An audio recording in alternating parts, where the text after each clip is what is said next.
खुलुमबाय गिबियावनो नोंथांमोननि चेनेलखौ आङो बरायग्रोबाय। बे समाव जोङो नोंथांमोनखौ बा नोंथांमोननि मिडियानि गेजेरजों जोङो माखासे खोथा फोरमायनो लादों। दा बेवहाय जोङो ज' जानो हादों जोंनि नैबे तेन्डुवार ओनसोलनि सिङाव थानाय गुबुन गुबुन हारि माहारिनि फरायसा आफाद जेरै आगसु बेवहाय बाहागो लानो हादों। आगसुनि जे बिटिआर रिजननि जोंहा सेक्रेटारि दङ जोंहा शर्मा सार, लोगोसे बेवहाय जिल्ला आगसुनिबो आफादगिरि जोंहा नारायण सार दङ आरो जोंहा सुंगाबा आन्सलिकनि आफादगिरि बाहाय बाहागो लानो हादों बिथां चित्रमागर, आरो जोंहा एसुनिफ्राय प्रेसिडेन्ट जोंहा जिरिमिया बिथां बाहागो लानो हादों, आरो जोंहा बाथौ गौथुमनि रुनिकाटा बाथौ गौथुमनि आफादगिरि सार रनजित बसुमतारी बेवहाय बाहागो लानो हादों। लोगोसे बेयाव जोंनि ओनसोलाव थानाय फरायसा आफादफोरनि गासै सोद्रोमाफोर बाहागो लानो हादों। गिबि गिबियाव आङो रायजो राजानिसिम नैबे फुजा बोथोरनि गाहाम हामलायनायखौ बावहरग्रोदों। दा जोंनि बुंनांगौ बाथ्राया बेसो जे जोङो गोबां समाव जोङो माने फुजा फालिबोनाय, फुजाजों लोगोसे जोंहा मेला फाथिबोनाय बेखौ जोङो लोगो मोनबोदों आरो नुबोदों। दा फुजाखौ जोंहा जेबो बुंनांगौ गैया, जोङो बयबो फुजा फालियो आरो फुजाखौ जोङो बयबो मोजां मोनो, आरो मानसि हिसाबैनो जोंहा इसोरखौ सिबिनाय बियो थाखानांगौ। बे जोंनि मोनसे आदर्श बा जोंनि मोनसे गोनांथार मोनसे आखु बियो थानांगौ। दा बेजों लोगोसे जिखिनि जोंनि फुजा, जाय फुजायानोखि जोंनि मानसि माहारिखौ मोजां मोनसे लामायाव दैदेनलाङो, बे मोजां दैदेनलांनाय हाबाफारिजों लोगोसेनो मेला खुंफायोबा बेवहाय गाज्रि मोनसे हाबाफारिखौ जोङो लोगो मोनबोबाय थादों आरो नुबोबाय थादों मेगनजों। मानोना जों नुबाय मेलायाव जागायजेननायनिफ्रायनो माने जौ फाननायखौ जों नुबोदों। दिनैहाय सोरबाया जुवा होनाय, आरो माने मोनानि समावबो सिमा गैयै अखा थंब्लेद बेबायदि जानायखौ जोङो नुदों। ओंखायनो बेफोरनि गेजेरजों समाजाव जोबोद जोंहा खहा जानायखौबो जों नुबाय। जा चिरां जिल्ला हिसाबै देग्लाय जोंहा मेट्रिक आनजादाव बा मेट्रिक रिजाल्ट बा मेट्रिकनि फिथाइ फोसावनायाव जों बयबो मिथिबाय जे जोंनोनो माने लास्ट नाम्बाराव चिरां जिल्लाया दङ। आरो दाख्लै बावैसो जि माने कम्पार्टमेन्टेलनि रिजाल्ट फोसावबावबाय बेयावबो लास्टआव थाबावबाय। दा बेबायदिनो दिनै उन्दै बैसोआव हाबा जानाय बेबो माने खम नङा जोंनि चिरां जिल्ला बा जोंनि नैबे तेन्डुवार ओनसोलाव, तेन्डुवार हालामाव। आरो बेबायदिनो गोबां माने इनसिडेन्ट जानाय, दिनै माने हाबा जाखानाय मानसिफ्रा खारफालांनाय, दिनै माने ड्राग्स बाहायनाय, दिनै माने बाइक एक्सिडेन्ट जानाय, बायदि बायदि इनसिडेन्ट बायदि बायदि जाथाया दिनै जोंनि ओनसोलाव माने बांनायनिफ्राय बांदों बा जानाया जोबाखै। दा बेफोरनि खार'ना जों बुजिनो गोरों, साननो गोरों मानसिफ्राबो माखासे जोङो प्लेटफर्म होनाय जादों। बै मानसिफोरनो जों माखासे प्लेटफर्म होनाय जादों। जेरै जोङो मेला खुङोबा निस्सय बैबायदि मानसिफ्रा बाहागो लाखायो आरो बिनि गेजेरजोंनो बायदि बायदि जाथायफ्रा जानो खाबु मोनो।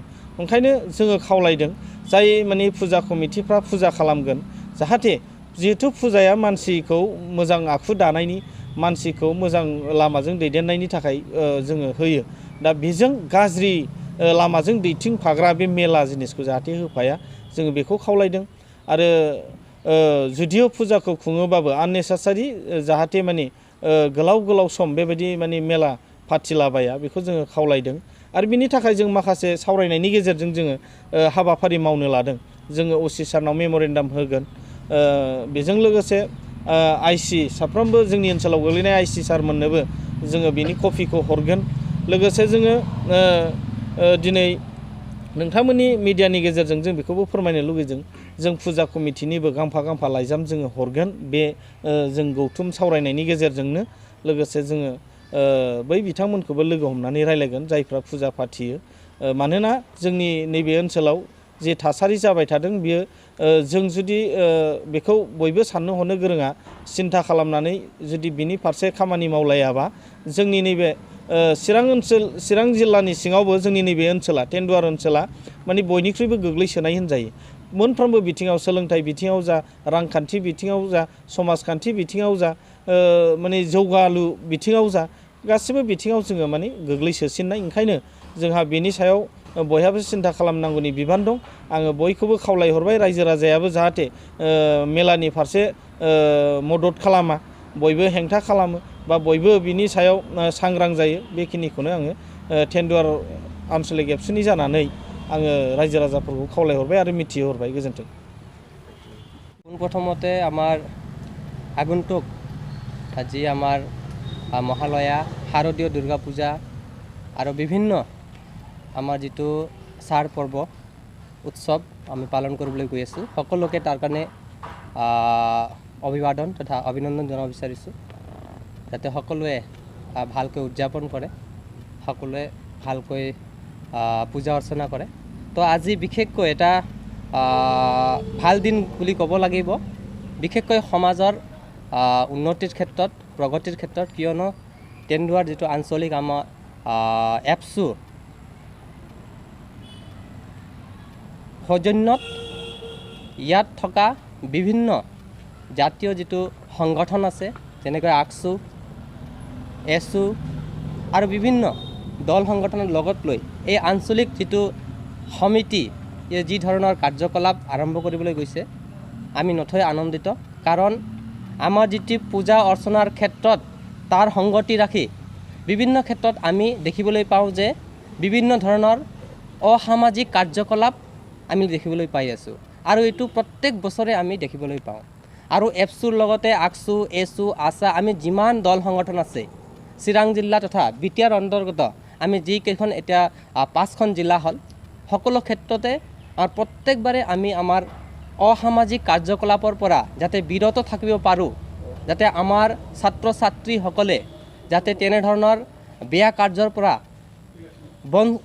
বিৰত থাকিব পাৰে তাৰ ক্ষেত্ৰত আমাৰ বিশেষকৈ এপছু আকছু এছু বা বিভিন্ন দল সংগঠনে কাৰ্যবিলাক হাতত লৈ আহিছে আৰু এই ক্ষেত্ৰতো এই বেলিতো আমি আজি এই এপছু অফিচত আমি সকলোৱে যৌথ হিচাপে ইয়াত আগভাগ লৈছোঁ আগন্তুক দিনত যিটো আমাৰ মহালয়া কাইলৈৰ পৰা যিটো আৰম্ভ হ'বলৈ গৈ আছে মহালয়া শাৰদীয় দুৰ্গা পূজা লক্ষী পূজা কালী পূজাত কোনো ধৰণৰ যাতে অসামাজিক কাৰ্যকলাপ নহয় কোনো গেমলিঙৰ ব্যৱস্থা নহয় কোনো ধৰণৰ তেনেকৈ জুৱাৰ আড্ডা নহয় তাৰ কাৰণে বিশেষ আমাৰ ইয়াত আজি ব্যৱস্থা কৰা হ'ল এতিয়া আমি গৈ আমাৰ এই আঞ্চলিকৰ অন্তৰ্গত আমাৰ অচি ডাঙৰীক আমি লগ ধৰিম তথা চিৰাং জিলাত তথা বিভিন্ন জিলাই আমাৰ যিটো সংগঠনবোৰে নিজৰ নিজৰ হিচাপে কাম কৰি আছে কিয়নো আমি এইবাৰ বিশেষকৈ ক'ব বিচাৰিছোঁ যে দল সংগঠনে কোনো ধৰণৰ অসামাজিক কামবিলাকত আমি আশ্ৰয় নিদিওঁ আৰু যদি কোনোবাই এই ধৰণৰ কামত লিপ্ত হয় তেতিয়াহ'লে আমি বিশেষ এটা ব্যৱস্থা লোৱাৰ আমি হাতত লৈছোঁ আৰু ইয়াৰ ক্ষেত্ৰত আমি যিমান দল সংগঠন আছে সকলোকে আগভাগ লৈ এই ক্ষেত্ৰত আমাৰ ছাত্ৰ ছাত্ৰী তথা আমাৰ সমাজখন যাতে সুদৃঢ় কৰিব পাৰোঁ আমাৰ সমাজখন যাতে ভাল কৰিব পাৰোঁ আৰু আমাৰ সমাজখন এটা প্ৰগতিশীল সমাজ গঢ়ি তুলিব পাৰোঁ ইয়াৰে আশাৰে আমি বিশেষকৈ আমাৰ এই আঞ্চলিকো ধন্যবাদ দিব বিচাৰিছোঁ এপছু আকছু এছু সকলো দলৰ ধন্যবাদ।